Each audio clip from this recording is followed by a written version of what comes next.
Welcome back to Tao of Twang. I'm Dave.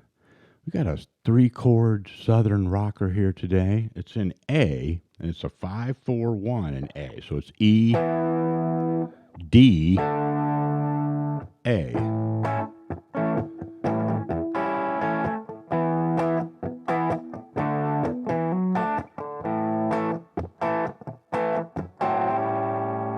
All right, I'm going to show you a couple of these little rhythm moves mixed in here. The main thing that this is going to focus on today is taking a lick or a riff and really kind of composing it. We do a lot of, exploration in our improvisation and things on this channel. And we might do a part 2 on this where we do more of, we'll do some pentatonic, improv and stuff. But in this one today, we're going to learn that main riff there. And, if you want to, you can think of this in the style of a band like Lynyrd Skynyrd, who has these signature guitar licks that usually occur at the beginning of the song, but then they also occur at different transitions throughout the song, like after the chorus, getting back into the verse, and so forth. And those guitar licks are just as memorable as the vocal lines, right? And they're hooks. So what I came up with, might not rise to the level of catchiness as a lot of Lynyrd Skynyrd songs, but it's I did it in the spirit of that kind of idea. And so I'll have a loop of this progression at the end of this video for you to practice this over, but I'm really going to put this under the microscope with this opening riff, and we're really going to, the note sequences for the 3 chords are very similar, and they're not that complicated, but you can stylize them with, little embellishments that are really nice, and that's kind of the thing you can really practice by repeating this. So let me show you. Here's what was going on in that intro. First, you can just, get used to the chords and warm up on it a little bit.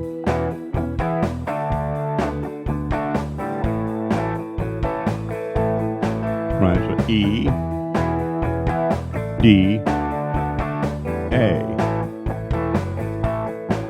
So here we go.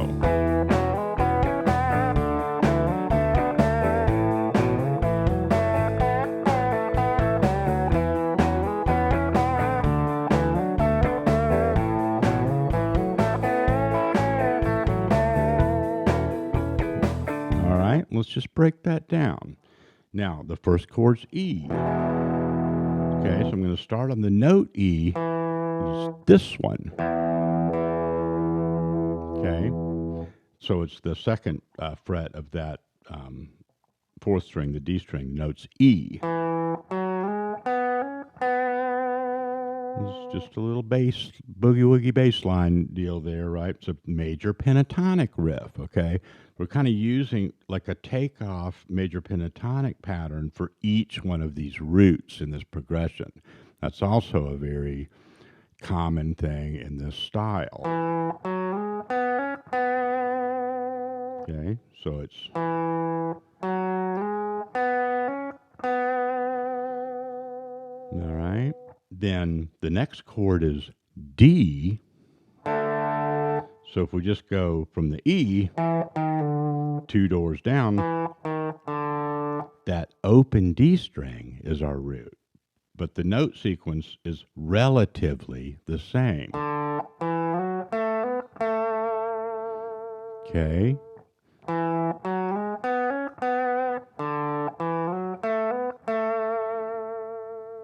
All right.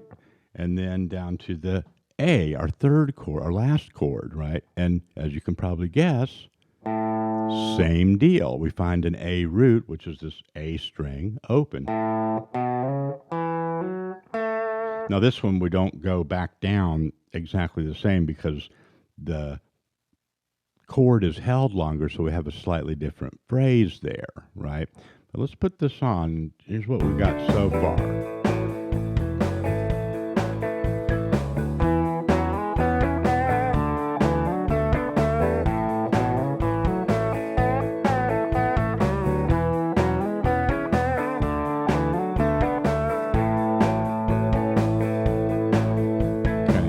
second half of that A part is.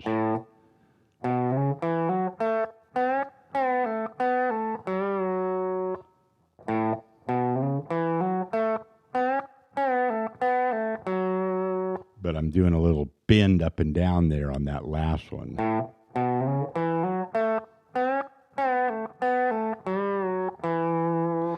Now, take just a second to point out what kind of embellishments we're using on this whole thing. Each time we're doing a slide, a hammer, and a lot of vibrato on that last note. So we have a real simple, nothing more simple than the first 4 notes of a pentatonic scale, right? And you hear that all the time, but it's distinctive. This is its own lick now because of the embellishments that we're choosing to use here.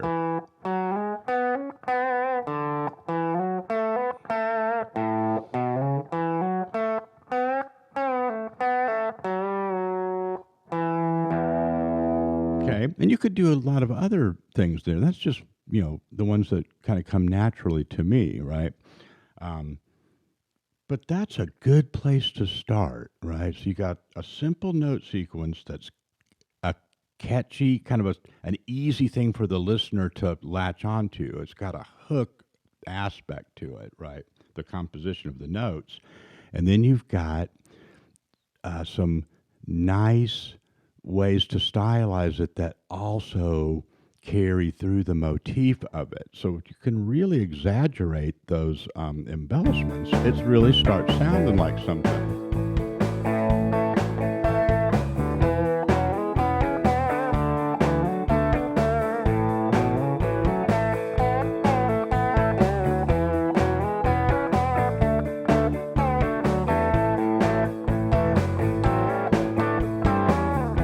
Okay, then little by little, you can, add in your own kind of extensions of, the rhythm and things like that.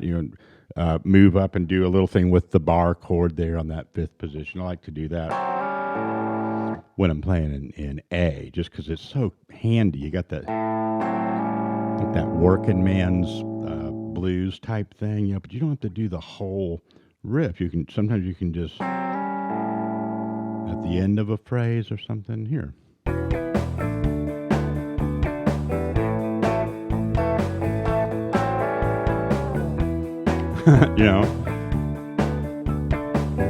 So you see where I'm going with this? I'm showing you things that are relatively simple. No, I don't mean to imply that you should be able to do them, instantly, but things that you can practice that aren't hard to memorize or to put together, but they sound great. So 2 frets back or 1 fret back on that with these 2 notes. And you end up with a flat 7 of the A and a 3rd.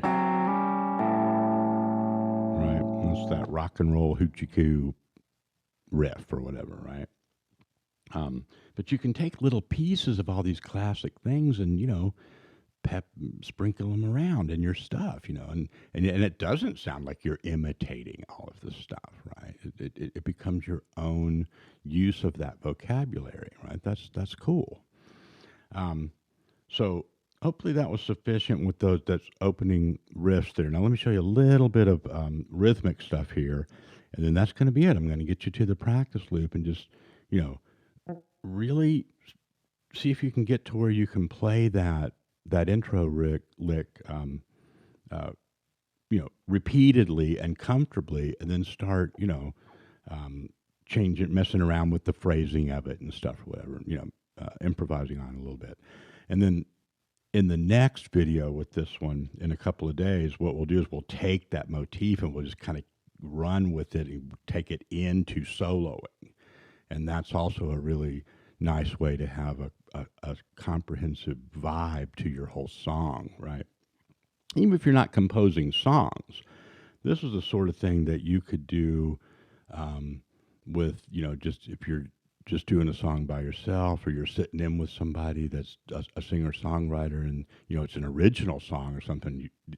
This kind of science, you can put together a little intro for anything, right? So let me show you a couple of these rhythm ideas.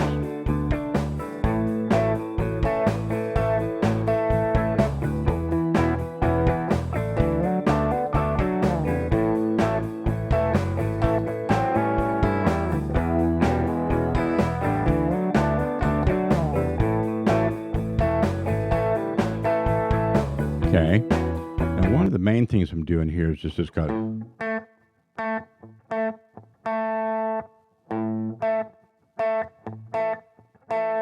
kind of a chicken head type thing. You know, this might be, not, and this wouldn't be easy, you know, in many cases to just kind of pick right up on. But I'm just slowing it down. It's just if you're just curious about what's going on, it's more of a, not really like doing a strum pattern on the chord as much as just kind of bouncing around in there, kind of on the upbeat. Okay.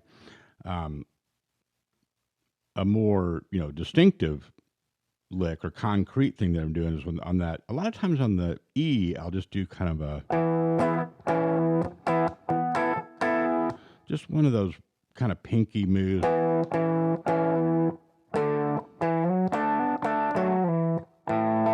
Then when you go down to that D or the second chord, in this case, you can do kind of a sliding of the third of that chord. And this is a common Southern rock move too. Now it's very similar to our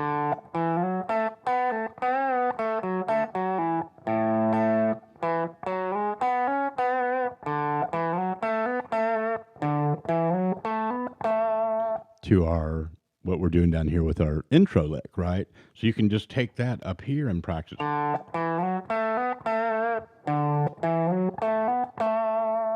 Right? But when you put that in the song and you kind of add that little piece of that bar chord for D, you get a lot of those Leonard Skinner type things. And here's just some ideas. You don't have to do these exactly like this, but I'm going to kind of slow them down and just show you that sliding into that, the note's F sharp. That third is a big part of it.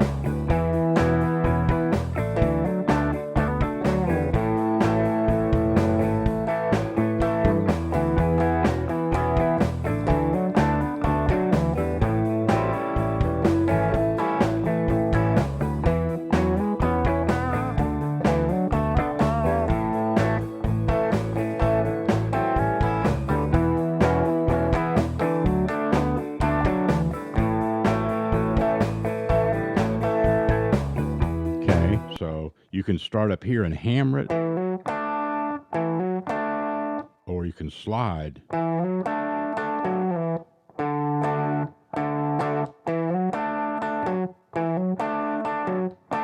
And then a lot of times I'm going up and hammering up here.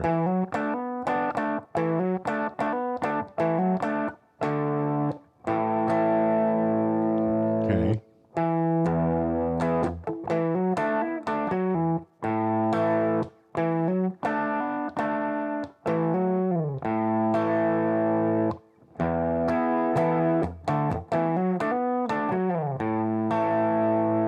Don't always have to do that go up to the D string there, though. You can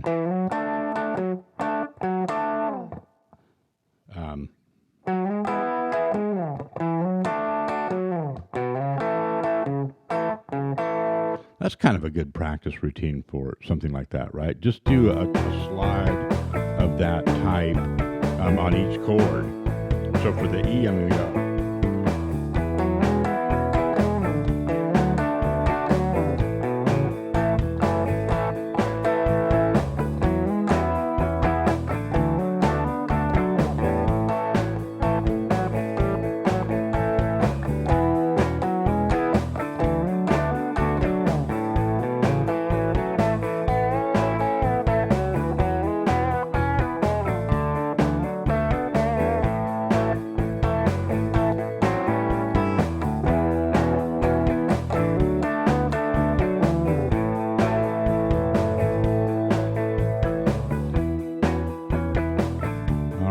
So the rhythm stuff there was a little looser. Don't worry about copying every little bit of that, every little nuance of that. I just want you to see what those moves are, and then your brain's already like, going to like the thousands of licks that you've been hearing your whole life that use that, right? You're just saying, oh, all those Stone songs, all those Southern songs, all that Leonard Skinner stuff, right? So I just want you to see that that's some of the stuff that's going on, and then you'll start working that out. It'll start. You'll start sorting that stuff out, um, and then practice that intro riff and really kind of make that your own.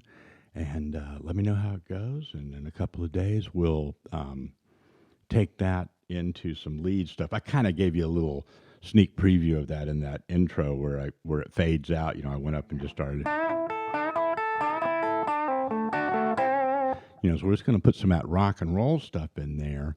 Again, not complicated scale wise, but very stylized. All right. Let me know how it goes with this one. I'll talk to you soon.